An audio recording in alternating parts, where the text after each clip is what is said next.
स्पर्धा परीक्षेची तयारी करणाऱ्या विद्यार्थी मित्रांसाठी आनंदाची बातमी घेऊन आलो आहे मित्रांनो. विलासराव देशमुख शासकीय वैद्यकीय महाविद्यालय लातूर म्हणजे GMC भरती 2025 गट ड संवर्गातील पदांच्या भरती संदर्भातली महत्त्वाची जाहिराती संदर्भातली आपण माहिती या व्हिडिओमध्ये बघणार आहोत. तर नमस्कार मित्रांनो, माझं नाव आहे भूषण. BW एज्युकेशन या यूट्यूब चॅनलवरती मी तुमचं स्वागत करतो. मित्रांनो, जर तुम्ही माझ्या चॅनलला नवीन असाल तर चॅनलला सबस्क्राईब करून घ्या आणि बाजूला दिलेल्या बेल आयकॉनला प्रेस करा, म्हणजे मी अपलोड केलेल्या व्हिडिओची माहिती तुमच्यापर्यंत लवकरात लवकर पोहोचेल.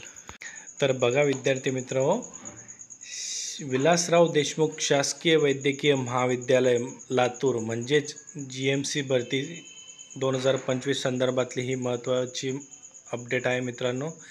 तर बघा, यामध्ये गट ड संवर्गातील विविध पदांकरता भरती प्रक्रिया होणार आहे. यामध्ये बघा, आता यांची बिंदू नामावली कशा पद्धतीने पहिल्यांदा ते बघूया. तर प्रयोगशाळा परिचर यांचे एकूण मंजूर पदं आहेत 14, भरलेली पदं आहेत 6 आणि एकूण रिक्त पदं आहेत 8. त्यानंतर शिपाई याची एकूण मंजूर पदे आहेत 5, भरलेली पदे आहेत 1 व रिक्त पदं आहेत 4. त्यानंतर दप्तरीचे मंजूर पद आहे 1 व भरलेली पद आहे 0 आणि रिक्त पद आहे 1.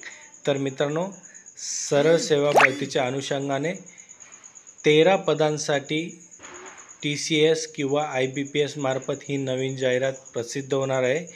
GMC लातूर यांची एकूण 13 पदांची जाहिरात ही लवकरच प्रसिद्ध होणार आहे मित्रांनो. लवकरच तुम्हाला TCS किंवा IBPS यांच्यामार्फत कोणत्याही एका कंपनीमार्फत ही ऑनलाईन अर्ज प्रक्रिया सुरू होईल आणि त्याची जाहिरातसुद्धा लवकरच येणार आहे. तर मित्रांनो, अशा प्रकारची ही अपडेट माहिती होती. तुम्हाला जर हा व्हिडिओ आवडला असेल तर लाईक करा, शेअर करा आणि चॅनलला सबस्क्राईब करायला विसरू नका. आपण अशाच प्रकारचे नवनवीन अपडेट माहिती ही तुमच्यासाठी घेऊन येत असतो.